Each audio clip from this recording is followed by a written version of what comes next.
మీదట ప్రత్యక్షం కావలేను. మనకి అందరికీ ఒక సమయం ఉంది అని చెప్పి నిన్న చెప్పుకున్నాం కదా. నీతిమంతుల సభలో దుష్టులు ఉండరు. అంటే నీ నీతిని బట్టి నీ సభ ఏర్పాటు, నీకు సిద్ధపరిచిన స్థలం ఏర్పాటు, దుష్టుల కోసం ఏర్పాటు చేసింది నరకం. అక్కడ పురుగు చావదు, అగ్ని. అందుకనే ఈ భూమి మీద ఈ దేహముతో మనం జరిగించే క్రియలు చొప్పున దాని ప్రతిఫలం ఖచ్చితంగా అనుభవిస్తామని వాక్యం ద్వారా యేసుక్రీస్తు చెప్తున్నాడు. నేను తీర్పు తీర్చడానికి రాలేదు, లోకాన్ని రక్షించడానికే రక్షకుడుగా వచ్చాను. తీర్పు అనే సమయం ఉంది. ఆ తీర్పు దగ్గర తండ్రి పక్కనే నేను ఉంటాను. అప్పుడు నీవు నాకు చూసినప్పుడు నేను చెప్పిన మాట వినలేదని నీకు గుర్తొస్తాను.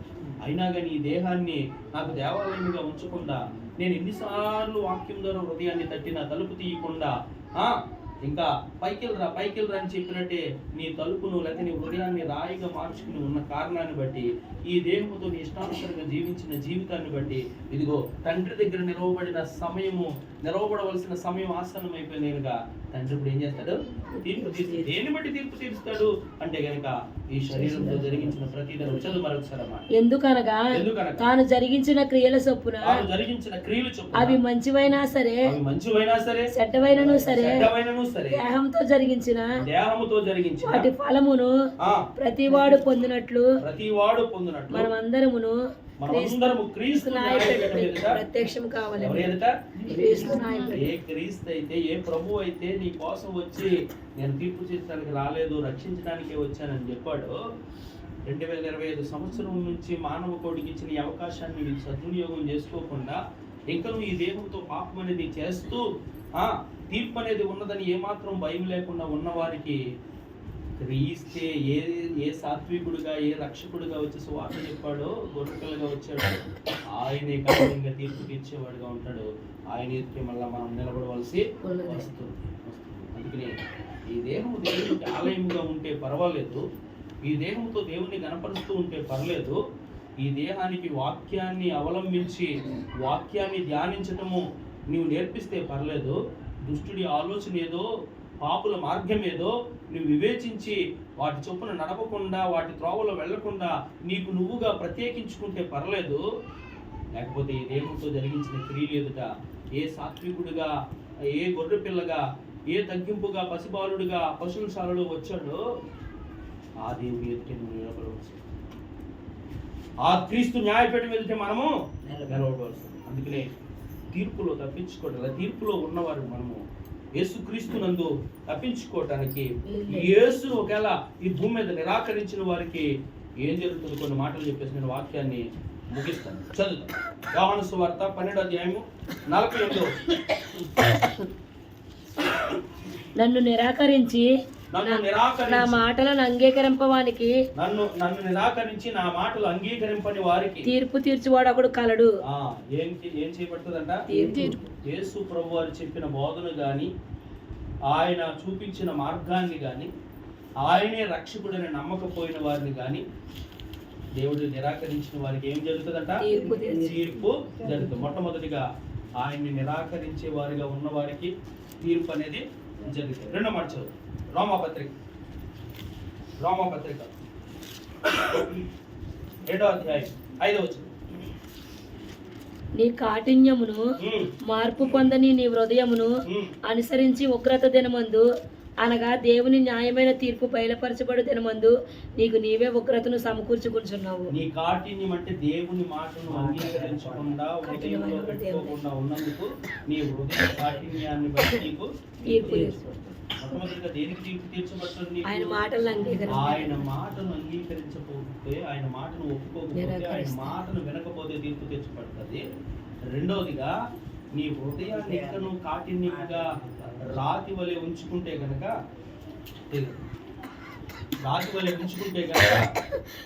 తీర్పు తీర్చబడుతుంది. ఆ రాతి మీద ఏమేసినా కానీ మొలవ.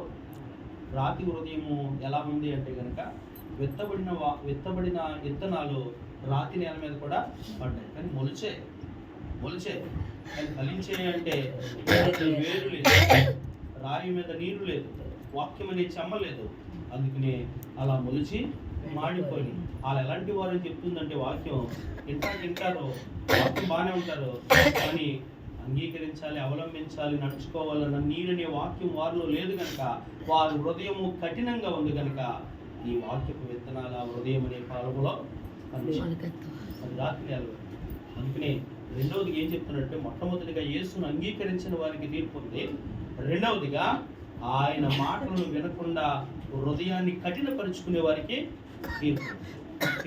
వాక్యం చెప్పదగినది, పూర్ణాంగీకారానికి యోగ్యమైనది, పూర్తిగా దాన్ని విశ్వసించాలి. దేవుడు మనతో మాట్లాడుతున్నట్టే, దేవుడు మనకు బోధిస్తున్నట్టే, ఇలా చేయమని చెప్తున్నాడు అంటే కనుక అది మనం అనుసరించే వారిగా ఉండాలి. ఉంటేనే మనము తీర్పులో నుంచి మొదటిగా యేసుని అంగీకరించకపోతే తీర్పులో నిలబడవలసి వస్తుంది. రెండవదిగా హృదయాన్ని కఠినపరుచుకుంటే తీర్పులో ఉండవలసి. కూడా మాట చెప్తున్నాను. మత్తయి సువార్త 12వ అధ్యాయం, మత్తయి సువార్త 12వ అధ్యాయం 36వ వచనం 37వ వచనం చదువు. నేను మీతో చెప్పినదేమనగా, మనుషులు పలుకు వ్యర్థమైన ప్రతి మాటను గూర్చి విమర్శ దినమున లెక్క చెప్పవలసి ఉండును. నీ మాటలను బట్టి నీతిమంతుడు అని తీర్పు నొందుదు, నీ మాటలను బట్టి అపరాధి అని తీర్పు నొందుదు. నీతిమంతుడు అని మాటలు చాలా జాగ్రత్త, పొదుపుగా ఉండాలని చెప్పారు. మనం డబ్బులు పొదుపుగా వాడుకోవడం తెలుసు, మళ్ళీ రేపు పైకి వస్తుందో లేదని నీళ్లు పొదుపుగా వాడుకోవడం తెలుసు. బట్టల వల్ల పొదుపుగా వాడుకోవటం తెలుసు, ఏదైనా ఉన్నదాన్ని పొదుపుగా వాడుకోవటం తెలుసు. కానీ ఈ గలగల గలగల గలగల వెళ్ళే మాటలను పొదుపు చేయాలని మనకి తెలియదు. యాకోబు అదే చెప్తుంటే కదా మనం గుర్తు చేసుకుంటూ ఉంటాం, ఎంత చిన్న నిప్పు నాలుక వల్ల ఈ దేహానికి ఏమొస్తుందంట? శిక్ష వస్తుంది. దేన్నైనా సాధు చేయగలడు కానీ మానవుడు ఈ నాలుకను అనసలేడు, సాధనంలో పెట్టుకోలేడు. అందుకనే నీ మాటలు చాలా జాగ్రత్త అంటున్నాడు. హృదయం నిండిన దాన్ని బట్టి నోరు మాట్లాడుతుంది. నీ హృదయంలో ఏమి నింపుకున్నావు, దేన్ని మాట్లాడుతున్నావు? ఇంకో విషయం తెలుసా, మనం 5 మాట్లాడవలసిన కాడ 2, 3 మించకుండా ఉంటే కనుక నీవు మేలు పొందుతావు. ఎందుకంటే విస్తారమైన మాటల్లో వాక్యం చెప్తుంది. విస్తారమైన మాటల్లో దోషం ఉంటుంది. నీ మాట అవునంటే అవును, కాదు. నీ మాట ఎలా ఉండాలంటే ఉప్పు వేయబడిందిగా, అవతలి వారిని ఆదరించేదిగా, రుచికరమైనదిగా ఉండాలని చెప్తున్నాడు. మితముగా మాట్లాడు అంటున్నాడు, మితముగా మాట్లాడు. అందుకనే నీ మాటలు సరిగా లేకపోతే దేంట్లోకి వస్తావు? తీర్పులో. యేసును అంగీకరించకపోతే తీర్పులోకి వస్తావు. ఆయన మాటలను వినకుండా కఠిన హృదయం కఠినపరుచుకుంటే తీర్పులోకి వస్తావు. మన నోటి మాటలను బట్టి మాటలు సరిగా లేకపోతే కనుక తీర్పులోకి వస్తావు. మరొక మాట, రోమపత్రిక 3వ అధ్యాయం 4వ వచనం.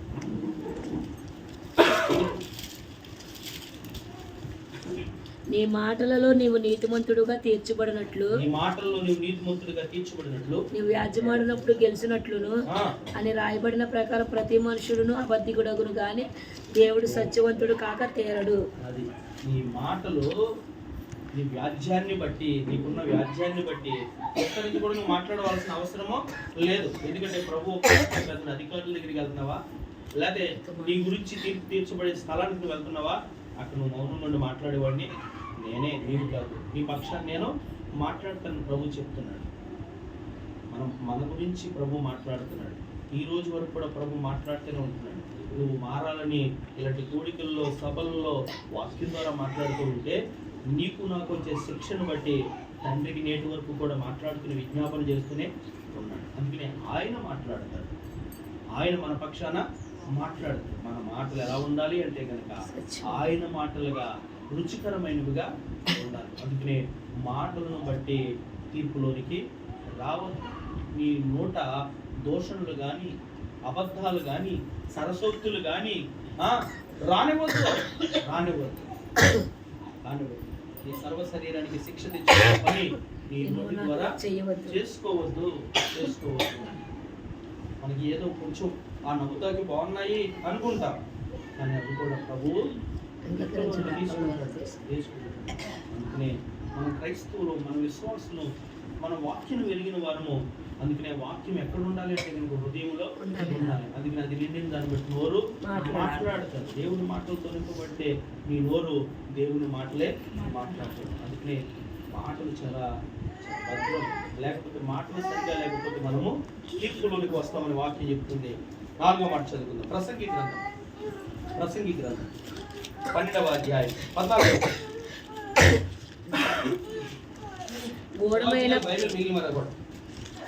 గూఢమైన ప్రతి అంశమును గూర్చి దేవుడు విమర్శ చేయనప్పుడు ఆయన ప్రతి క్రియను అది మంచిదే గాని చెడ్డదే గాని తీర్పులోనికి తెచ్చారు. ఈ క్రియలను బట్టి కూడా నీ తీర్పులోనికి మంచి క్రియలు చేసినా చెడ్డ క్రియలు చేసినా తీర్పులోనికి వస్తాం. మంచి క్రియలు అయితే దాటపడతాం. ఈ భూమి మీద ఎలిజబెత్ జకరియా గురించి మనము చదువుకున్నప్పుడు వారి గురించి చెప్పడం అంటే సకల క్రియల్లో మంచి క్రియలు కలిగి ఉన్నారు. ఎప్పుడు దాకా అంటే వృద్ధాప్యం వరకు వారికి లోటు ఉంది, పిల్లలు లేరు. అయినా కానీ లోటును బట్టి వెనుదిరిగిపోయిన వారుగా లేరు. ఇక కొర్నేలు ఉన్నాడు. ఆయన ఎలా ఉన్నాడంట? మంచి పనులు చేస్తూ ఉన్నాడు. ఇంకొక ధనవంతుడు ఉన్నాడు. ఆయన కూడా మంచి పనులు చేస్తున్నాడు. ఇంకో ఆయన ఏమంటున్నాడు తెలుసా? నువ్వు నా ఇంట్లోకి వచ్చి, అంటే శతాధిపతి ఉండి కూడా నా ఇంట్లోకి వచ్చి అంత మంచివాడిని నేను కాదు. అంటే క్రియల్లో కూడా దేవుడు నేను తీర్పులను తీసుకొచ్చేవాడుగా ఉన్నాడు. జాగ్రత్త. నీ క్రియలు ఎలా ఉన్నాయి? ఏం చెప్తున్నాడంటే ప్రభు ఏం చెప్తున్నాడంటే, ఒకరు నిన్ను కొట్టేవారు నువ్వు కొట్టదు, ఇంకో చెప్ప కూడా ఇచ్చేయి కొట్టుకొని. నీ వస్త్రం, నీ పై వస్త్రం లేకపోతే నీ అంగీ కూడా ఇచ్చేయి. ఎవరైనా ఒక మైలు దూరం రమ్మంటే 2 మైళ్ళు వెళ్ళు. ఇలాంటి క్రియలు ఇచ్చేయి. ఆకలి అన్నవాడికి పెట్టు, పైకి వెళ్ళి రా అని చెప్పేసి అనొద్దు. అలా అంటే కనుక ఏదో ఒక రోజుని నేనే వస్తాను, నేను ఆకలి కొన్నాను, నాకు అన్నం పెట్టావా? నేను రోగి అయినా నన్ను చూడవలసి చూడటానికి వచ్చావా? నేను సరసాలలో ఉన్నా నన్ను వచ్చావా? ఇవన్నీ అడుగుతానంట. అంటే నువ్వు ఇలాంటి విషయాలు నాకు విరోధి, నాకు వ్యతిరేకి, ఆడంటే నాకు ఇష్టం ఉండదు, ఆమెంటే నాకు అసలు నచ్చదు అని వాకపోకుండా బలహీన సమయాల్లో, కలిగిన సమయాల్లో, ఇబ్బందికర పరిస్థితుల్లో, రోగశయ్య మీద ఉన్నప్పుడు దేవుని ప్రేమను బట్టి పలకరించేవారుగా, పరామర్శించేవారుగా, సహాయం చేసేవారుగా ఉండాలి. ఇవి దేవుని క్రియలు. ఇలాంటి క్రియలను బట్టి తీర్పులోనికి వస్తావు. అవి మంచివిగా లేకపోతే కనుక తీర్పులో నీవు నిలబడవలసి వస్తా. చదువు మత్తయి సువార్త 16వ అధ్యాయము 27వ వచనం. మత్తయి సువార్త 16వ అధ్యాయం 27వ వచనం.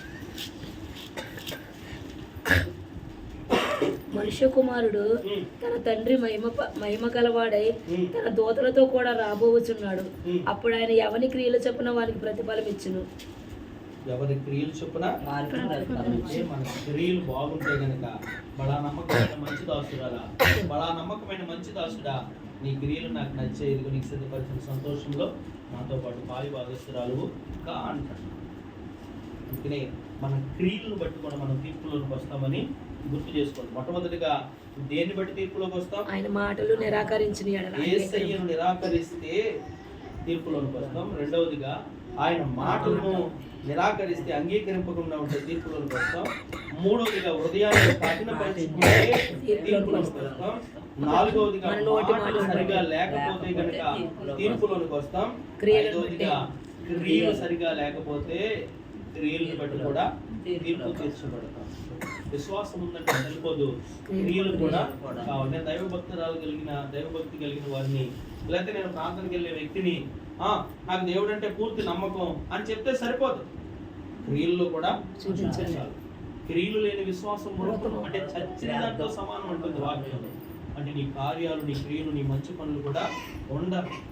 అందుకనే ఉపవాసం చేసినప్పుడు కానీ యెషయా 50వ అధ్యాయంలో చెప్తున్నాడు కదా, కాడి మానులు మోకులు విప్పుటయు బాధించు వారికి నీ రక్త సంబంధికి ఇవన్నీ కూడా ఏకమైనవి. క్రియల రూపంలో కూడా అవి చేస్తే గనక నువ్వు తీర్పులోంచి తప్పించబడతావు. 6వ మాట చదువు. యాకోబు 5వ అధ్యాయం 9వ వచనం.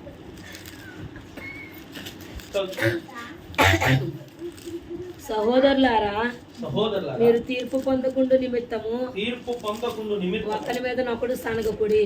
దేవునికి స్తోత్రం. ఇది అనేక మంది చేస్తూనే ఉంటారు. సనుగులు అంటే పెద్ద పెద్ద గొప్ప విషయాలు కాదు.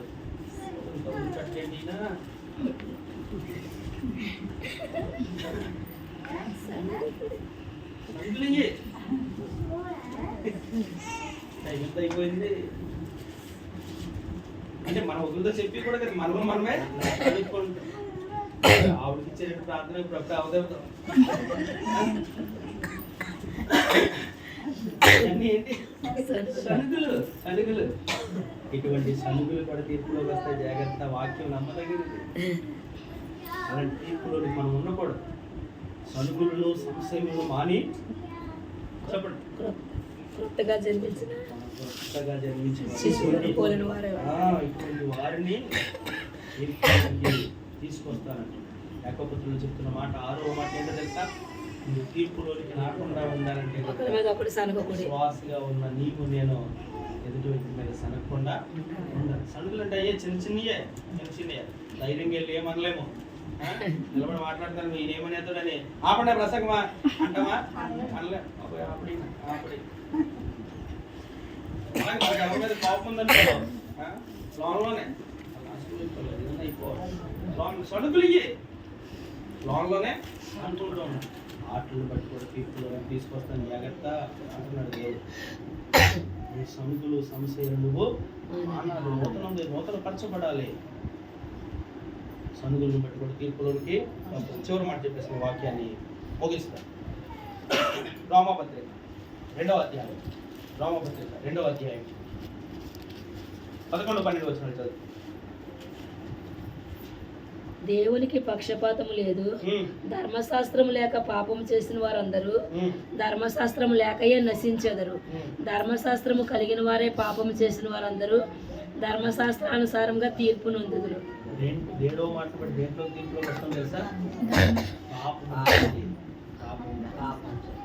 పాపం చేస్తూ ఉంటే తీర్పులోకి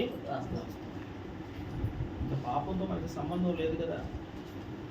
క్రీస్తు మనల్ని పవిత్రంగా మార్చాడు కదా. అందుకనే కదా ఈ పాపలోకంతో కానీ పాపంతో కానీ దుష్టుడు కల్పించే దేనితో కూడా నాకు సంబంధం లేదనే మనం బాధ పెట్టబడ్డాం. బాప్తిస్మం క్రీస్తులో మరలా మనము బ్రతికాం. పాపంకి ఇంక మనకి ఏ మాత్రం సంబంధము లేదు. పాపం చేయించేవాడు దుష్టుడు. పాపం అనేది మనకి తెలిసినప్పుడు దాన్ని అంటకుండా అపవిత్రం చేసుకోకుండా ఉండడమే పరిశుద్ధత. మనం కాపాడుకోవటమే పరిశుద్ధత. అలా కాపాడుకుంటూ ఉంటే కనుక పాపమును జయించిన వ్యక్తిగా, పరిశుద్ధం జయించిన వ్యక్తిగా నువ్వు ఎక్కడుంటావంటే కనుక నీకు సిద్ధపరిచిన స్థలంలో ఉంటావు. తీర్పు తీర్చబడినప్పుడు దుష్టులతో నీవు వెళ్ళిపోవు. పాపులు నడిచిన మార్గం అనే నరకంలోకి నీవు వెళ్ళిపోవు. నీవు దేవుడు నిర్ణయించిన, దేవుడు సిద్ధపరిచిన స్థలంలో ఉంటావు. పాపం చేసి తీర్పులోనికి రావద్దు. 7 విషయాలు చెప్పాను. ఇంకా చెప్పండి చెప్తాను ఆపకుండా. ఎందుకంటే వాళ్ళు సరుకున్నారనుకో లేదు తీర్పులోనికి వచ్చేస్తాం కదా. దేవుడికి ఇస్తాం. మొట్టమొదటిగా యేసయ్యను అంగీకరించకపోతే ఆయన లోకాన్ని రక్షిద్దామనే మహిమను విడిచిపెట్టేసి ఆకాశ మహాకాశాలు పట్టచాలని దేవుడు పసిబాలుడుగా పసికందుగా మారిపోయి ఎందుకు వచ్చాడు అంటే కనుక లోకానికి రక్షణ యేసు అనగా రక్షకుడు అని ఆయన రక్షణ. ఆయన్ని అంగీకరించకపోతే ఆయన ఎదుటే తీర్పులో నీవు నిలబడవలసి వస్తుంది. ఆయన అంగీకరించాలి. యేసును అంగీకరించాలి. ఆయనే రక్షకుడని అంగీకరించాలి. అందుకని యేసు నామంలో బాప్తిసము పొందాలి. ఆ రక్షకుడిని అంగీకరించాలి. తీర్పులోంచి తప్పించబడతారు. రెండవదిగా ఆయన మాటలు అంగీకరించాలి. ఏం చెప్పాడు ఆయన అంటే కనుక మీకోసం స్థలం సిద్ధపరిచాడు. ఆ స్థలంలో ఉండాలంటే కనుక ఇదిగో నేను చెప్తున్న మాటలు మీరు నమ్మాలి. నా మాటలు నమ్మటానికి, పూర్ణ అంగీకారానికి యోగ్యం. ఈ మాట నాకెందుకు అని అనుకున్నానుకో నీ ఇష్టం, జీవించు. కానీ తీర్పు అనేది ఒకటి ఉంది. నేను చెప్పిన మాట నువ్వు వినలేదు కనుక ఆ రోజు నువ్వు న్యాయ విమర్శలో దోషిగా ఉండవలసి వస్తావు. నీకు తీర్పు తెచ్చు. మూడోదిగా ఆయన మాట మూడోదిగా వినకుండా కఠిన హృదయం కింద హృదయాన్ని కఠినపరుచుకుంటుంది. వాక్యం లోనికి వెళ్లకుండా విని విడిచిపెట్టేస్తారు. హృదయంలో నాటించబడకుండా లేదా హృదయంలో మరియులే దాచుకోకుండా ఆ వాక్యాన్ని తలపోచుకుంటూ నెవరు వేసుకుంటూ జీవించకుండా ఉంటే కనుక, లేదా దావీదు వలె హృదయం వాక్యంతో నింపుకోకుండా ఉంటే కనుక, ఈ హృదయం కఠినపరుచుకున్న వ్యక్తిగా నీవు ఉంటావు కనుక తీర్పులోనికి వచ్చేస్తావు. నాలుగవది, మన నోటి మాటలను బట్టి తీర్పులో మన మాటలు జాగ్రత్తగా ఉండాలి. జాగ్రత్తగా ఉండాలి. మనిషి ఏది అపవిత్రపరుస్తుందంటే ఒకవేళ విశ్వ సంబంధమైనదైనా ప్రార్థన చేసుకుని కృతజ్ఞతలు చెల్లిస్తే పవిత్రమైపోతుందేమో కానీ మీ నోట్లోంచి వచ్చే మాట అపవిత్రపరుస్తుంది. ఎదుటి వాడిని తిరుగుతున్నాను అనుకుంటున్నావు, నిన్ను నువ్వు అపవిత్రపరుచుకుంటున్నావు. ఎదుటి వాడిని దూషిస్తున్నాను అనుకుంటున్నావు, నిన్ను నేను అపవిత్రపరుచుకుంటున్నావు. అందుకనే బయటికి వెళ్ళేది నిన్ను అపవిత్రపరుస్తుంది అని చెప్తుంది. అందుకనే మన మాటలు ఎలా ఉండాలంట? జాగ్రత్తగా ఉండాలి. వాక్య సంబంధమైనదిగా ఉండాలి. ఐదవదిగా, క్రియలను బట్టి తీర్పులోకి వస్తాం. మనం ఏ క్రియలు కలిగి ఉన్నాం ఈ భూమి మీద? సత్క్రియలు ఆసక్తి కలిగి దేవునికి ఇష్టమైన క్రియలే చేస్తున్నామా? దేవునికి ఇష్టమైన క్రియలే చేస్తున్నామా? అయితే తీర్పులో దాటించబడతావు. లేదు నేను విశ్వాసినే, దేవుడు అంటే ఇష్టమే అని విశ్వాసిగానే ఉంటాను, క్రియలతో నాకు సంబంధం లేదనుకుంటే కనుక నీ విశ్వాసం నా దృష్టిలో చచ్చిన దానితో, మృతమైన దానితో సమానం. క్రియలు కూడా ఉండాలి. ఆ క్రియలు లేకపోతే తీర్పులో నిలబడవలసి వస్తుంది. ఆరోగ్యం, ఒకరి మీద ఒకడు సనగకుడి. సనుగులు సంశయములు మానివేయండి. ఆ సనుగులను బట్టి కూడా ఎవరికి తెలియదు, ఎవరు వినపడలేదు కదా అని నువ్వు సనుక్కున్నావు. నేను వింటాను కదా, నువ్వు ఎవరి గురించి సనుక్కున్నావో నేను విన్నాను కదా, ఎవరి మీద ద్వేషంగా సనుక్కున్నావో ఊహించుకున్నా నేను విన్నాను కదా. నోట మాట రాకముందే నేను ఎరిగిన వాడు అంటున్నాడు దేవుడు. నీ మాట మాట్లాడు, అవునంటే అవును, కాదంటే కాదు అంటుండు. ఈ నోట ఆశీర్వచనమే రావాలి కానీ శాపవచనము రాకూడదు. నీవు దీవించాలే కానీ శపించకూడదు అంటున్నాడు. అందుకని సంశయాలు సనుగులు మానేస్తే కనుక తీర్పులో నుంచి తప్పించబడతావు. నువ్వు ఇలా సనుక్కుంటూ ఉంటే తీర్పులో నిలబడవలసి వస్తుంది. జాగ్రత్త. ఏడవదిగా, బట్టి ఈ భూమి మీద ఆయన మన కోసం రక్తం చిందించి వెలకట్టలేని విలువైన రక్తాన్ని దారబోసి ఎవరైతే ఆ రక్తంలో పాపాలు కడుక్కుంటారో, ఎవరైతే క్రీస్తుని రక్షకుడిగా స్వీకరిస్తారో వారు మాత్రమే ఆ తీర్పులోనికి రాకుండా తప్పించబడతారు తప్ప ఆ రక్తాన్ని అంగీకరించకుండా ఇంకా నువ్వు పాపిలాగానే జీవిస్తే, పాపాలు చేస్తే గనక ఆ పాపానికి వచ్చే జీతము మరణము, నిత్య నరకం. ఎల్లప్పుడూ కూడా నరకంలో యాతన పడుతూ ఉంటారు. ఈ ఏడు విషయాలు విశ్వాసులుగా ఉంటున్న మన జీవితంలో కలిగి ఉంటే గనక ఆ తీర్పు నుంచి తప్పించబడతాం. ఇంకా నువ్వు లేకుండా ఏదైనా లోటుపాట్లు ఉంటే కనుక సరిచేసుకుని ఉంటే కనుక దేవుడు కనికరిస్తాడు. ఒప్పుకుని విడిచిపెట్టేవాడు కనికరింపబడని చెప్తున్నాడు. అలా కాకుండా దుష్టుడు నడిపించే ఆలోచన చెప్పిన ఇక ముందుకు వెళ్ళిపోతే, పాపంలో నడుచుకుంటూ ముందుకు వెళ్ళిపోతే కనుక నీతిమంతుల సభలో నీవు ఈ భూమి మీద గాలి చెదరగొట్టు పొట్టువలి ఎగిరిపోవలసి వస్తుంది. న్యాయ విమర్శ వచ్చేసరికి, తీర్పు వచ్చేసరికి నువ్వేమైపోతావు అంటే కనుక దుష్టుడికి నిర్ణయించిన, అపవాదికి నిర్ణయించిన నరకంలోనికి వెళ్ళిపోయి యుగ యుగాలు యాతన పడవలసిన వ్యక్తిగా వెళ్ళిపోవలసి. అలా కాకుండా దేవుడిచ్చిన 7 మాటలు మన జీవితాల్లో కలిగి ఉంటే, ఆయన మాటలే అంగీకరిస్తూ, ఆయన మాటలనే ఆయనే రక్షకుడిని స్వీకరిస్తూ, ఆయన మాటలే హృదయంలో ఉంచుకుంటూ, కఠినత్వాన్ని తొలగించుకుంటూ, మన క్రియలు దేవునికి ఇష్టమైనవిగా చేస్తూ, లేకపోతే సనుగులను సంశయాలను విడిచిపెడుతూ పాపానికి దూరంగా పవిత్రంగా జీవిస్తూ ఉంటే కనుక దేవుని రాజ్యంలో ఆయన సిద్ధపడిన స్థలంలో ఉంటాం. అటువంటి కృపా పరిశుద్ధాత్మ దేవుని సహాయ సన్నిధి మనందరికీ అనుగ్రహించునుగాక. దేవుని మాటలు మన వీటిలో దీవించి ఆశీర్వదించునుగాక. చిన్న ప్రార్థన చేసుకుంటాం.